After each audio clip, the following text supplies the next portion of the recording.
कोल्हापुरात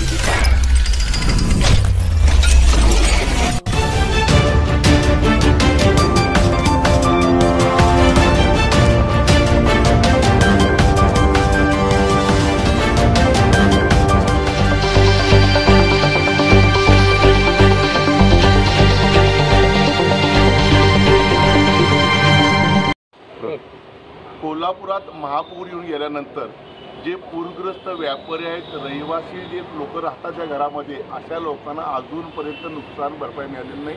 हे दुर्दैव आहे. पूर झाल्यानंतर इथं आल्यानंतर महसूल विभागाच्या लोकांनी पंचनामे केले.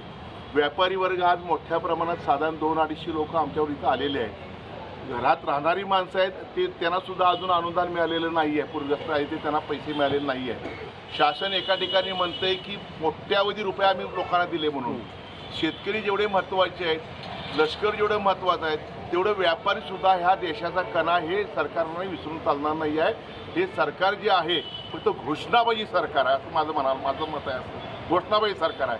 हे व्यापारी जे आलेले आहेत त्यांचं आज पंचनामे होऊन साधारण 1.5 महिना झाला. आता अजून सुद्धा त्यांचे पैसे मिळत नाहीत. मग ह्या लोकांना न्याय मागायचा कुणाकडं? आज आम्ही RDC तेली साहेबांना भेटलो. आम्ही तेली साहेबांनी सांगितलं आम्ही शासनाला कळवलेलं आहे.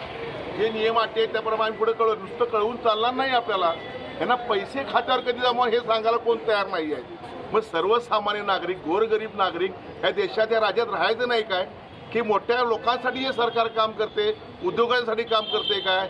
उद्योगपती काही ठराविक उद्योगपती त्यांच्यासाठी हे सरकार काम करते काय? असा प्रश्न आपल्यासमोर निर्माण होतोय.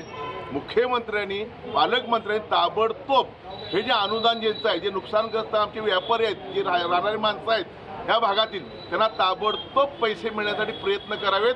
अन्यथा नाईलाज असतो त्यांच्या दारात परत आम्हाला ठिय्या मारून ह्या सरकारचे डोळे उघडण्यासाठी प्रयत्न करावे लागतील आम्हाला.